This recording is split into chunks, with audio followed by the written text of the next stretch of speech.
Good morning students. आज हम लोग एक नया चैप्टर स्टार्ट करने जा रहे हैं and this chapter is electrical capacitance, यानी कि हम इसको हिंदी में कहते हैं विद्युत धारिता।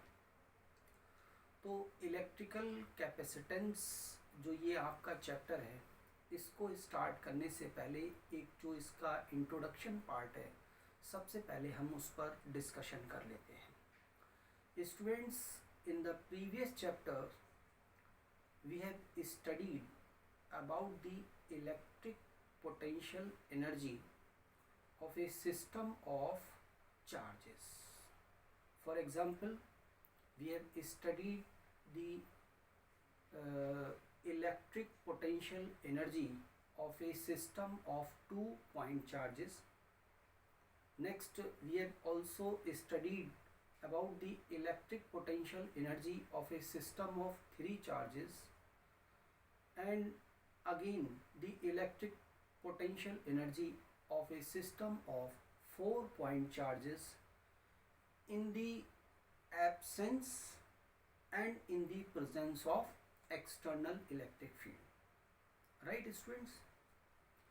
Means हम लोगों ने जो डिफरेंट पॉइंट चार्जेस के जो सिस्टम हैं, उस सिस्टम की हमने इलेक्ट्रिक पोटेंशियल एनर्जी को हमने स्टडी किया था। Now in this chapter means in electrical capacitance, our main aim is to study about capacitor. जो हमारा मेन इंटरेस्ट है, जो मेन एम है इस पर्टिकुलर चैप्टर में इलेक्ट्रिकल कैपेसिटेंस के, वो क्या है? To study about capacitor. Now what is this capacitor? This capacitor, it is a device which is used to store the energy. Means इसको हम क्या करते हैं? एनर्जी को स्टोर करने के लिए हम इसको यूज करते हैं। नाउ दिस इलेक्ट्रिक एनर्जी और the electric potential energy can be converted into another form, right, by the discharge of the capacitor. Right, जब मतलब क्या है कि जो कैपेसिटर है, जो इनिशियली चार्ज है, उसके अंदर एनर्जी स्टोर है, तो जब ये आपका कैपेसिटर डिस्चार्ज होता है, then it converts electric potential energy into another form, right. तो हम लोग यहाँ पर इसको हम स्टडी करेंगे।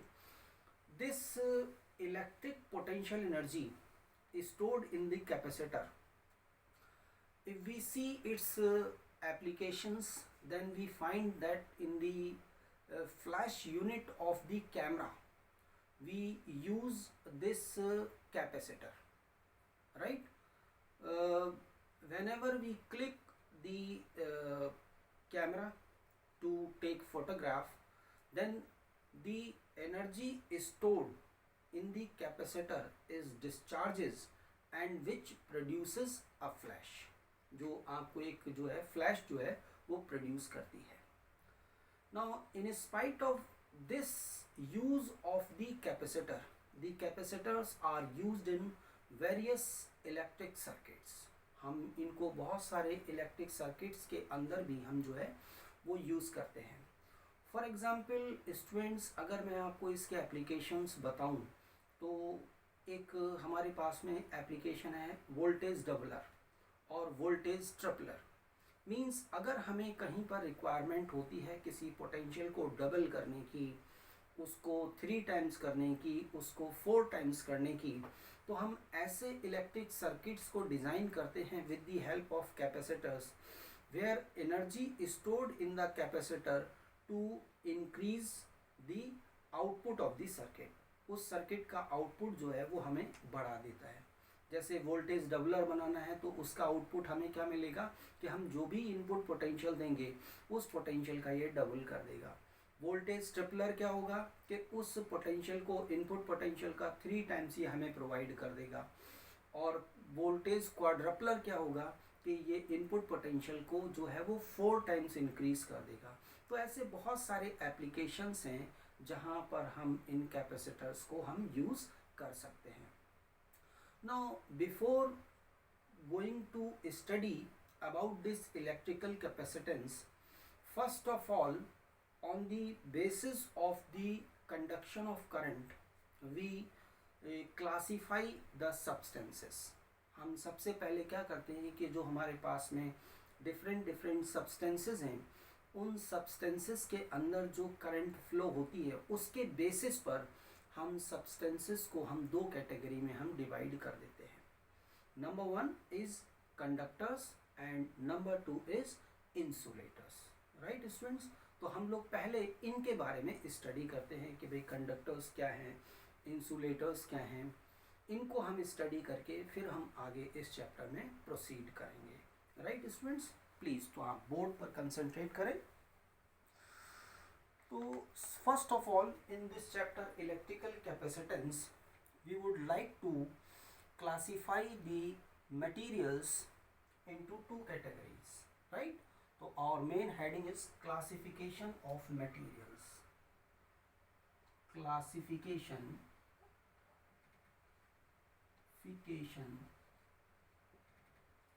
of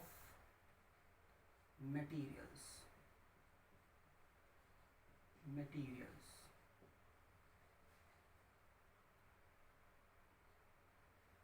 राइट, तो अगर हम इसको हम क्लासीफाई करें, मटेरियल्स को हम क्लासीफाई करें, तो on the basis of conduction of current through the materials we classify the materials into two categories. Number one is conductors. Number one क्या है? कंडक्टर्स. एंड नंबर टू क्या है? वो है आपके पास में इंसुलेटर्स. इंसुलेटर्स मीन्स जो मटेरियल के अंदर करंट फ्लो हो रही है उसके बेसिस पर हम मटेरियल्स को कंडक्टर्स और इंसुलेटर्स दो कैटेगरी में हम डिवाइड कर सकते हैं. तो कंडक्टर्स को हम अगर हम पहले डिफाइन करें तो कंडक्टर्स क्या होते हैं स्टूडेंट्स, आप यहाँ थोड़ा सा ध्यान दें, इसको सुने. Conductors are the materials in which electric charge can flow from one point to another point within the conductor very easily. Means conductor के अंदर जो चार्ज है वो एक पॉइंट से दूसरे पॉइंट पर easily जो है वो फ्लो कर सकता है. मीन्स यहाँ पर जो करंट है वो easily फ्लो कर सकती है. Such type of materials they are called conductors. Now these conductors they consist of a very large number of free electrons. Right? इनके अंदर क्या होते हैं? बहुत ही जो फ्री इलेक्ट्रॉन्स होते हैं वो बहुत ही लार्ज नंबर में होते हैं and they can flow easily from one place to another place. And due to these free electrons, electric current can flow easily through the conductors. Such type of materials they are known as conductors.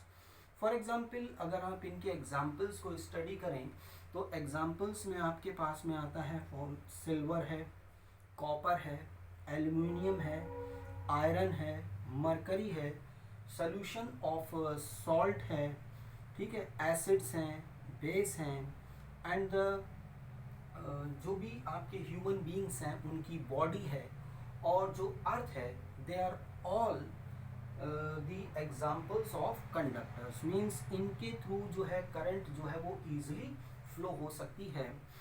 यहाँ पर जो आपके पास में silver है, this is one of the very good conductor of electricity.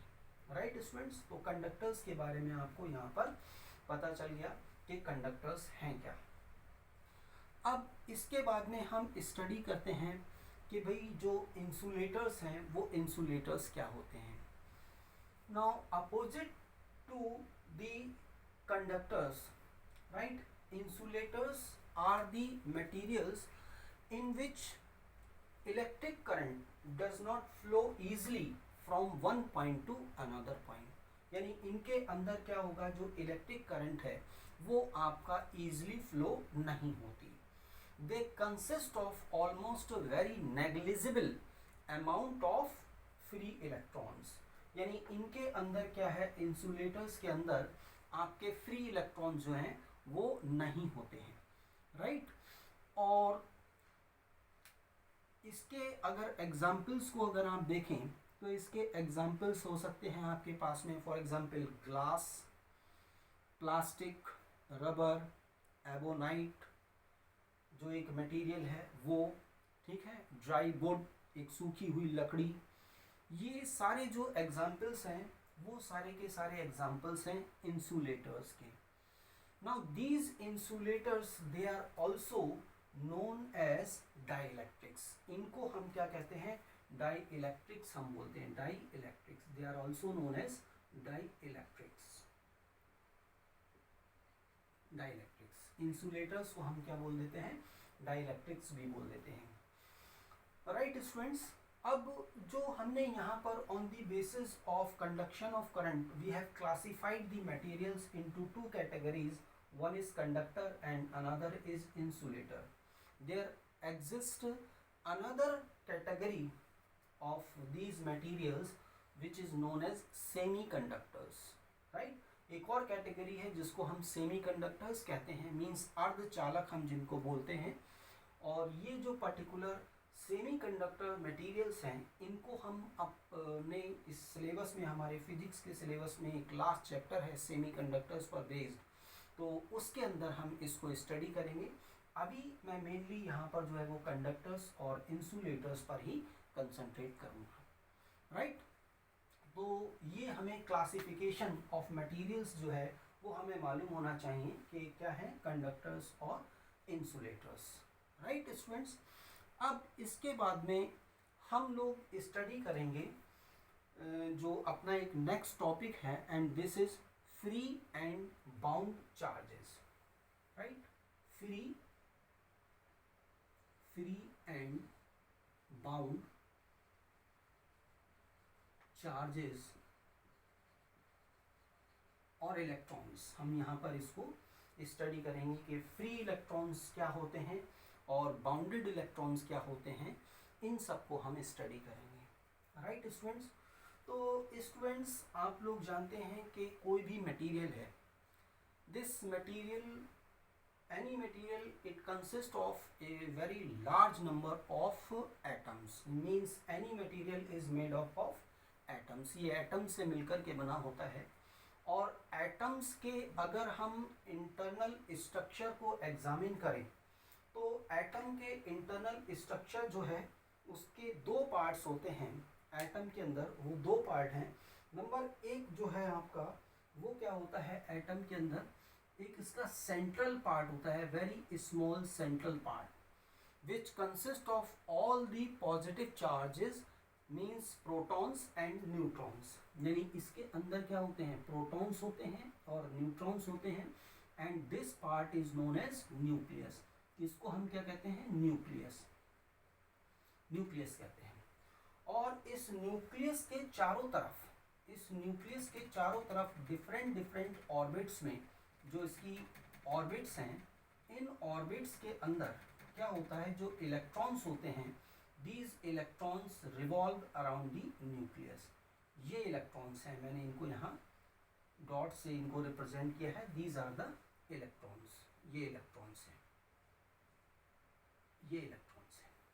अब actual में जो आपके पास में अगर हम कंडक्टर्स को लेकर के, कंडक्टिंग मटेरियल को लेकर के हम उसको स्टडी करें तो कंडक्टर्स के अंदर क्या होता है कि जो न्यूक्लियस के पास में जो ऑर्बिट है, उस ऑर्बिट में जो इलेक्ट्रॉन्स प्रेजेंट होते हैं, they are strongly bonded with the nucleus, means ये जो इलेक्ट्रॉन्स हैं, इन इलेक्ट्रॉन्स का इस न्यूक्लियस पर बहुत ज़्यादा कंट्रोल होता है, स्ट्रांगली बाउंड होते हैं, क्योंकि ये डिस्टेंस बहुत कम है, तो बहुत कम है तो इनके बीच में क्या है, बहुत ज़्यादा एक इलेक्ट्रोस्टैटिक फोर्स रहता है जो इनको बांध के रखता है। तो ये जो इलेक्ट्रॉन्स हैं, electrons present in the inner most orbit of the atom, एक एटम की जो इनर मोस्ट ऑर्बिट है वहाँ पर जो इलेक्ट्रॉन्स प्रेजेंट हैं, they are strongly bounded with the nucleus, बहुत ज़्यादा क्लोज फोर्सेस, इलेक्ट्रोस्टैटिक फोर्सेस से ये बंधे हुए होते हैं। तो ये जो इलेक्ट्रॉन्स हैं वो आपके इस एटम को छोड़ करके नहीं जा पाते, बाहर नहीं जा पाते। That's why they are called the bounded electrons. इन इलेक्ट्रॉन्स को हम क्या कहते हैं? Bounded electrons. बाउंडेड इलेक्ट्रॉन्स, ये हैं आपके पास में बाउंडेड इलेक्ट्रॉन्स।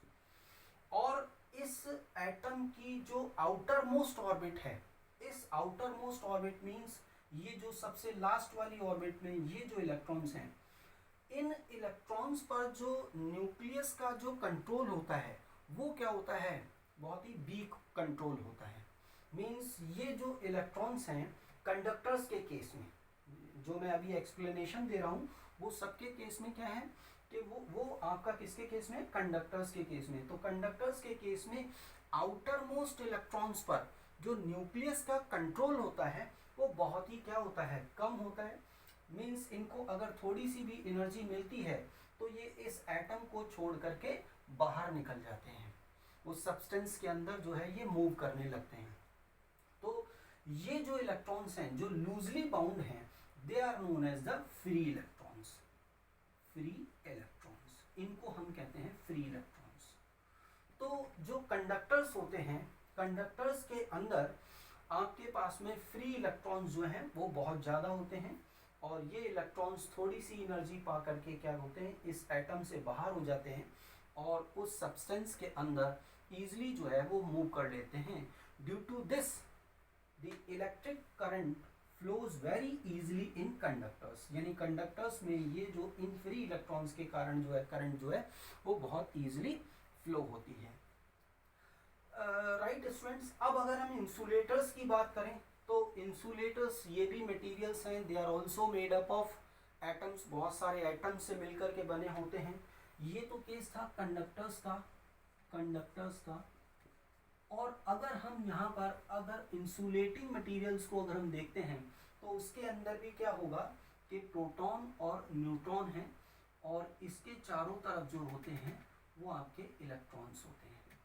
लेकिन यहाँ पर क्या होता है कि ये जो आपके पास में इंसुलेटिंग मटेरियल्स हैं, इन इंसुलेटिंग मटेरियल्स की जो इनर मोस्ट ऑर्बिट है, राइट, जो न्यूक्लियस के पास में ऑर्बिट है, और जो आउटर मोस्ट ऑर्बिट है ये यहाँ पर है, यहाँ पर जो भी इलेक्ट्रॉन्स प्रेजेंट होते हैं they are strongly bounded with the nucleus. यानी इंसुलेटिंग मटेरियल्स के अंदर जो क्या होता है, उनके एटम्स में इनर मोस्ट ऑर्बिट और आउटर मोस्ट ऑर्बिट में जो इलेक्ट्रॉन्स प्रेजेंट होते हैं वो स्ट्रांगली बाउंड होते हैं न्यूक्लियस से।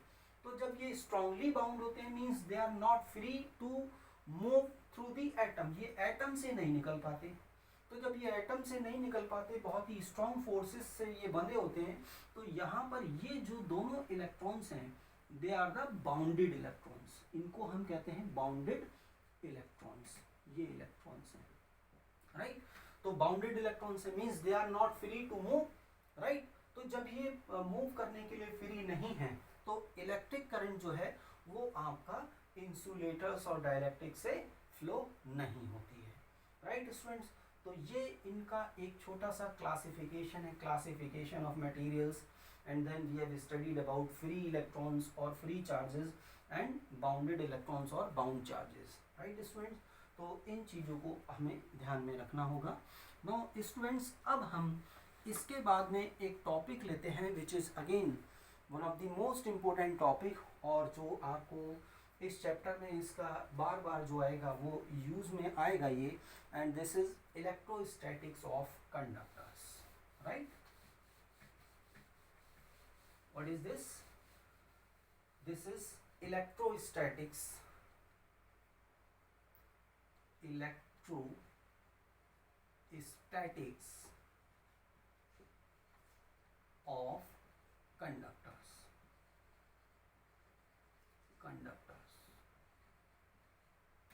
मीन्स हम इसको स्टडी करेंगे। इस टॉपिक को हम दूसरे मतलब टॉपिक के फॉर्म में भी हम इसको स्टडी करते हैं, और जो इसका नाम है behaviour of conductors in external electric field, right. और behavior of conductors in external electric field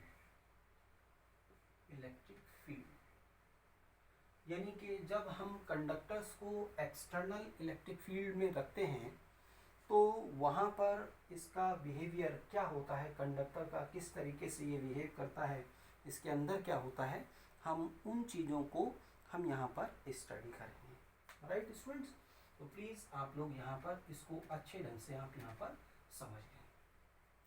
now students, क्या है, whenever a conducting material is placed within the external electric field, then the net electric field within the conductor becomes zero. Means क्या है कि जब भी हम एक conductor को, सपोज ये हमारे पास में एक कंडक्टर है और इस कंडक्टर को हम एक्सटर्नल इलेक्ट्रिक फील्ड के अंदर रखते हैं। एक्सटर्नल इलेक्ट्रिक फील्ड मीन्स आप मान लीजिए कि यहाँ पर पहले से कोई एक इलेक्ट्रिक फील्ड जो है वो एग्जिस्ट करती है और इस इलेक्ट्रिक फील्ड के अंदर रखते हैं। ये सपोज एक्सटर्नल इलेक्ट्रिक फील्ड है, ई एक्सटर्नल EXT। तो क्या होता है कि इस कंडक्टर के अंदर जो इलेक्ट्रिक फील्ड है वो क्या हो जाती है, ज़ीरो हो जाती है। यानी इसके अंदर जो इंटरनल इलेक्ट्रिक फील्ड होगी, internal electric field, that will become zero. Internal electric field becomes zero, E int is equal to zero.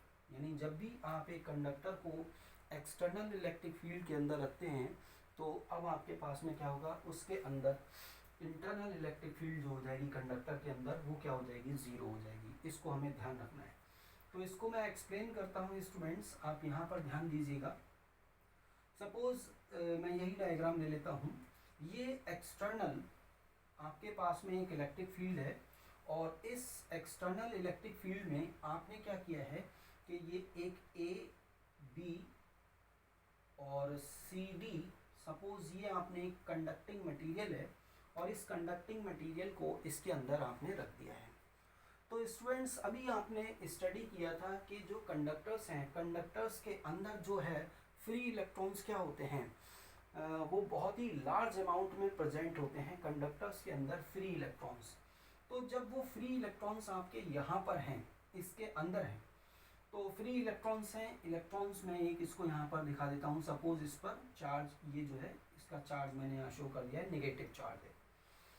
अब क्या होता है कि जब ये इलेक्ट्रॉन, इट मीन्स किस में है, एक एक्सटर्नल इलेक्ट्रिक फील्ड में है, तो नेगेटिव चार्ज जो है वो एक्सटर्नल इलेक्ट्रिक फील्ड में है। तो होगा क्या यहाँ पर कि जो इस कंडक्टर के अंदर जो फ्री इलेक्ट्रॉन्स हैं, उन फ्री इलेक्ट्रॉन्स पर एक इलेक्ट्रोस्टैटिक फोर्स जो है वो लगने लगेगा, राइट। और उस इलेक्ट्रोस्टैटिक फोर्स की डायरेक्शन क्या होगी, opposite to the direction of external electric field. यानी जो एक्सटर्नल इलेक्ट्रिक फील्ड इस डायरेक्शन में है तो इन इलेक्ट्रॉन्स पर जो फोर्स होगा, क्योंकि नेगेटिव चार्ज है, तो हम लोगों ने स्टडी किया हुआ इलेक्ट्रोस्टैटिक्स के अंदर कि नेगेटिव चार्ज पर जो फोर्स लगता है वो किस साइड में लगता है, opposite to the direction of electric field. तो इस पर फोर्स इधर लगेगा। अब जब इस पर फोर्स इधर लगेगा तो क्या होगा, these free electrons they will start moving towards the face AB। ये क्या होगा, जो इसकी फेस AB है, कंडक्टर की जो फेस AB है, इसकी तरफ ये मूव करने लगेंगे। तो मूव करेंगे तो ये क्या होगा कि ये वाली साइड जो हो जाएगी आपके पास में नेगेटिव, और जब ये इलेक्ट्रॉन इधर आएगा तो ये पॉजिटिव, राइट। अब इसके अंदर क्या हो जाएगा, ये कंटिन्यूअसली जो फ्री इलेक्ट्रॉन्स हैं उन सबके साथ में यही प्रोसेस होगा। तो वो क्या होगा कि जो AB साइड है इसकी वो निगेटिव होती जाएगी और इसकी जो CD साइड है वो क्या होती जाएगी, पॉजिटिव होती जाएगी। तो अब स्टूडेंट्स, आपने जिस कंडक्टर को ABCD कंडक्टर को एक्सटर्नल इलेक्ट्रिक फील्ड के अंदर रखा था, उसमें क्या होगा कि उसका जो फेस AB है वो निगेटिव हो जाएगा due to the accumulation of the electrons, और जो इसका राइट हैंड साइड यानी CD है that becomes positively charge due to deficiency of electrons. यहाँ से इलेक्ट्रॉन्स हटेंगे तो इधर आ जाएंगे, तो ये क्या हो जाएगा, पॉजिटिव, और ये नेगेटिव हो जाएगा। अब जब ये चार्ज यहाँ पर एक्यूमुलेट होंगे तो यहाँ पर क्या होगा कि इसके अंदर एक इलेक्ट्रिक फील्ड प्रोड्यूस होगी। इलेक्ट्रिक फील्ड किस डायरेक्शन में, प्लस से माइनस की तरफ, ये ई इंटरनल इलेक्ट्रिक फील्ड यहाँ पर प्रोड्यूस हो जाएगी।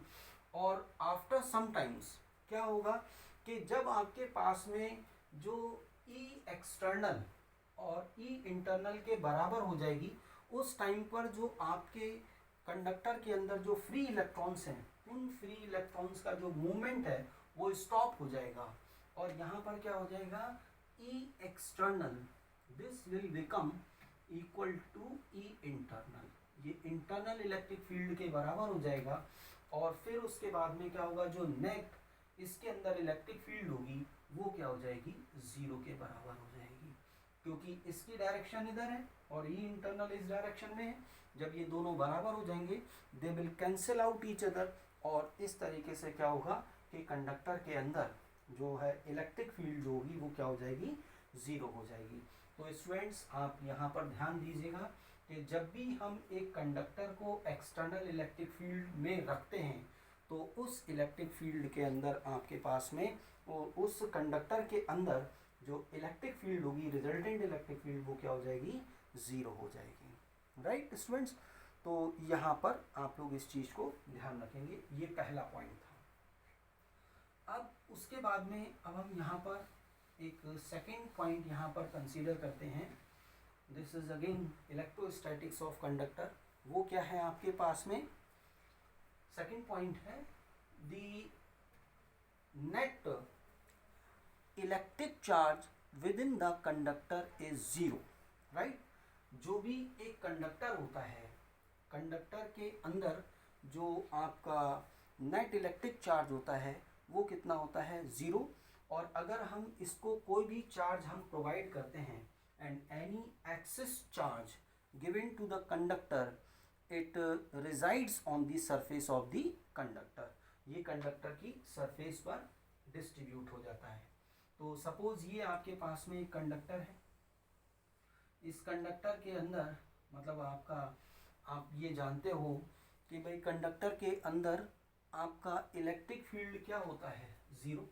ये सपोज इसको चार्ज दे रखा है, कोई चार्ज है इस पर, तो इस कंडक्टर के अंदर हम लोगों ने स्टडी किया हुआ है, इसके अंदर जो इलेक्ट्रिक फील्ड है, तो इलेक्ट्रिक फील्ड क्या होगी, ज़ीरो। इलेक्ट्रिक फील्ड क्या होता है, ज़ीरो होता है। एंड आप ये जानते हो कि अगर हम इस कंडक्टर के अंदर हम यहाँ पर देखें कि नेट फ्लक्स कितना होगा यहाँ पर, तो net flux phi is equal to क्या होता है, phi is equal to E into A. अब फाई इजगल टू क्या, ई तो है आपके पास में ज़ीरो, तो this indicates that phi is equal to zero. Phi हो गया ज़ीरो, नेट फ्लक्स हो गया ज़ीरो। अब according to Gauss theorem phi is equal to क्या होता है, 1/एप्सिलॉन नॉट टाइम्स ऑफ क्यू। तो इट मीन्स 1/एप्सिलॉन naught times of Q is equal to zero. तो this indicate that Q is equal to zero. Means एक conductor के अंदर जो नेट टोटल चार्ज जो होता है वो कितना होता है, वो ज़ीरो होता है। Net charge, electric charge within the conductor is zero. And if there is any excess charge then it resides on the surface of the conductor. तो स्टूडेंट्स इस पॉइंट को भी आप लोग ध्यान रखेंगे, बहुत ही इम्पोर्टेंट पॉइंट है। राइट, अब इसके बाद में मैं थर्ड पॉइंट लेता हूँ। थर्ड पॉइंट जो है वो अगेन इसमें बहुत इम्पोर्टेंट है। एंड दिस थर्ड पॉइंट क्या है स्टूडेंट्स, आप इसको भी ध्यान में रखेंगे। ये क्या है, the electric field is always normal to the surface of the conductor. यानी कि आपके पास में अगर ये एक कंडक्टर है तो इस कंडक्टर में क्या होगा कि आपके पास में किसी भी पॉइंट पर जो इलेक्ट्रिक फील्ड होगी वो क्या होगी, इसके नॉर्मल होगी, हमेशा इसके नॉर्मल होगी। इसको हमें ध्यान रखना है। इलेक्ट्रिक फील्ड हमेशा ध्यान रखिएगा, the electric field is always normal to the surface of the conductor. Right, चलिए स्टूडेंट्स, अगर हम ये मान लेते हैं कि चलिए कि जो इलेक्ट्रिक फील्ड है वो आपके पास में क्या होगा कि इसके सरफेस के नॉर्मल नहीं है, सरफेस के नॉर्मल नहीं है। सपोज ये आपका कोई एक एंगल पर है, राइट। तो एक एंगल पर है तो इसका एक कंपोनेंट होगा, सपोज मैंने इसको यहाँ दिखा दिया कि ये इससे एक एंगल पर है तो थीटा एंगल पर है, तो इसका एक कंपोनेंट होगा इधर ई कॉस थीटा और एक कंपोनेंट इसके परपेंडिकुलर होगा, that will be E sine theta, right. तो अब जब इसके कंडक्टर के सरफेस के अलोंग एक इलेक्ट्रिक फील्ड है तो उस इलेक्ट्रिक फील्ड के कारण उस कंडक्टर में जो इलेक्ट्रॉन्स होंगे उन इलेक्ट्रॉन्स पर फोर्स लगेगा and these electrons will move opposite to the direction of this electric field E cos theta, इसके अपोजिट मूव करेंगे। और जब ये अपोजिट मूव करेंगे तो इलेक्ट्रॉन जब मूव करेंगे मीन्स करंट वहाँ फ्लो होगी, लेकिन ऐसा कभी नहीं देखा जाता कि भाई एक कंडक्टर है और उसमें करंट फ्लो हो रही है without application of any electric field, तो कोई भी आपके पास में करंट, तो इट मीन्स ये क्या होना चाहिए कि E cos theta should be equal to zero, should be equal to zero. It means cos theta is equal to क्या हो गया, आपके पास में जीरो है, means theta is equal to क्या हो गया 90 डिग्री। तो इट मीन्स जो कंडक्टर है तो उस कंडक्टर के अंदर the electric field is always normal to the surface of the conductor, right. ये हमें ध्यान रखना है, थर्ड पॉइंट है। अब इसके बाद में स्टूडेंट्स अब हम फोर्थ पॉइंट पर आते हैं। अगेन ये सारे बहुत इंपॉर्टेंट पॉइंट्स हैं, इन पर बेस्ड आपको बोर्ड एग्ज़ाम के अंदर एक एक नंबर पर बेस्ड क्वेश्चंस मिल जाते हैं, तो वहाँ ये आपके लिए काफ़ी ज़्यादा हेल्पफुल होंगे, तो प्लीज़ आपको ये चीज़ वहाँ ध्यान रखनी है। Now next point is the value of electric potential within the conductor and on its surface remains constant, यानी कि अगर एक कंडक्टर है तो इस कंडक्टर के सरफेस पर और इसके अंदर जो इलेक्ट्रिक पोटेंशियल है उस इलेक्ट्रिक पोटेंशियल की वैल्यू क्या होती है, वो कांस्टेंट होती है। ये हमें ध्यान रखना है। कैसे आप इसको देख सकते हैं, देखिए आपको इलेक्ट्रिक फील्ड और जो इलेक्ट्रिक पोटेंशियल है उसके बीच में आपको रिलेशन मालूम है, right. E is equal to क्या होता है minus of D V over D R, minus sign अगर हम अभी हटा देते हैं तो ई इज इक्वल टू क्या हो जाएगा D V over D R. Now within the conductor, within the conductor, within the conductor क्या होता है आपके पास में ई इज इक्वल टू क्या होता है, ई इज इक्वल टू होता है जीरो। तो जब ई की वैल्यू आपके पास में जीरो है तो इट मीन्स क्या होगा D V over D R is equal to zero. Now here the it can be treated as the differentiation of v with respect to r is equal to 0, means आप देख रहे हैं कि एक quantity का differentiation जो है वो जीरो है, it means v is equal to क्या होगा, it means v is equal to constant, v की वैल्यू क्या होगी कांस्टेंट होगी, यानी कंडक्टर के अंदर जो v है वो हमेशा क्या रहेगा, वो कांस्टेंट रहता है, राइट। और एक पॉइंट आप और भी ध्यान रखेंगे, on the surface of the conductor the intensity of electric field E is equal to क्या होता है सिग्मा अपॉन एप्सिलॉन नॉट। जो एक कंडक्टर है उसकी सरफेस पर जस्ट अगर हम देखेंगे तो वहाँ पर इंटेंसिटी ऑफ इलेक्ट्रिक फील्ड की वैल्यू क्या होती है, वो क्या होती है E is equal to sigma upon epsilon naught, right students. तो इसको आप ध्यान रखेंगे। This indicate that the intensity of electric field is directly proportional to the surface charge density sigma, यानी यहाँ से आप देख सकते हैं कि E जो है वो किसके प्रोपोर्शनल है, E is proportional to sigma। अगर सिग्मा सरफेस चार्ज डेंसिटी की वैल्यू ज़्यादा है तो इंटेंसिटी ऑफ इलेक्ट्रिक फील्ड भी क्या होगी, ज़्यादा होगी, ठीक है। अगर इसकी वैल्यू कम है तो इसकी वैल्यू भी क्या होगी स्टूडेंट्स, कम होगी। तो इसको हमें जो है इन पॉइंट्स को हमें ध्यान में रखना है, राइट स्टूडेंट्स। तो ये एक बहुत ही इम्पोर्टेंट पॉइंट है, हमें ध्यान रखेंगे इसको। अब इसके बाद में एक छोटा सा पॉइंट और आता है and this is electrostatic shielding और इलेक्ट्रिक शील्डिंग, राइट स्टूडेंट्स। इसको हम ध्यान रखेंगे, electric shielding, electric shielding, electric shielding. अब ये इलेक्ट्रिक शील्डिंग क्या होती है, this electric shielding it is the process of preventing an electrical equipment from the external electric field. Right. मतलब एक्सटर्नल इलेक्ट्रिक फील्ड से अगर हमें किसी भी इलेक्ट्रिकल इक्विपमेंट को प्रिवेंट करना है, उसको बचाना है, तो this is known as electric shielding.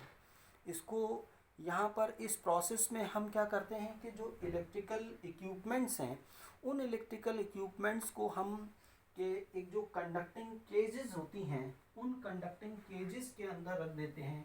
जैसे ये आपके पास में कंडक्टिंग मटेरियल है और इसके अंदर हमने इलेक्ट्रिकल इक्विपमेंट जो है, उस इक्विपमेंट को इसके अंदर रख दिया है। तो ये कंडक्टिंग केजेस हैं, कंडक्टिंग केजेस, राइट। तो ये जो के इसके अंदर जो होगा, हम जानते हैं कि भाई कंडक्टर के अंदर क्या होगा, इलेक्ट्रिक फील्ड जीरो होगी। तो इन कंडक्टिंग केजेस के अंदर इलेक्ट्रिक फील्ड जो है, बाहर कितनी भी इलेक्ट्रिक फील्ड हो, यहाँ पर E is not equal to zero, but यहाँ पर क्या होगा, E इज इक्वल टू क्या होगा, ज़ीरो होगा। तो ये इन एक्सटर्नल इलेक्ट्रिक फील्ड से क्या रहता है कि जो भी इलेक्ट्रिकल इक्विपमेंट्स हैं, उनको हम प्रिवेंट कर सकते हैं, उनको हम बचा सकते हैं। And these conducting cages they are known as the Faraday cages. इनको हम फैराडे केजेस भी हम बोलते हैं। तो स्टूडेंट्स, इसको आप ऐसे भी समझ सकते हैं कि जब थंडर स्टॉर्म होती है, तो थंडर स्टॉर्म के ड्यूरेशन में हम अगर पेड़ के नीचे खड़े हों, और तो वो हमारे लिए ज़्यादा मतलब डेंजरस होता है। और इसको हम प्रिवेंट करने के लिए क्या, अगर हम कार के अंदर बैठे हैं, तो वो कार के अंदर बैठना हमारे लिए काफ़ी ज़्यादा सेफ होता है, क्योंकि कार से क्या है कि एक तरीके से कंडक्टिंग केज मिल जाता है।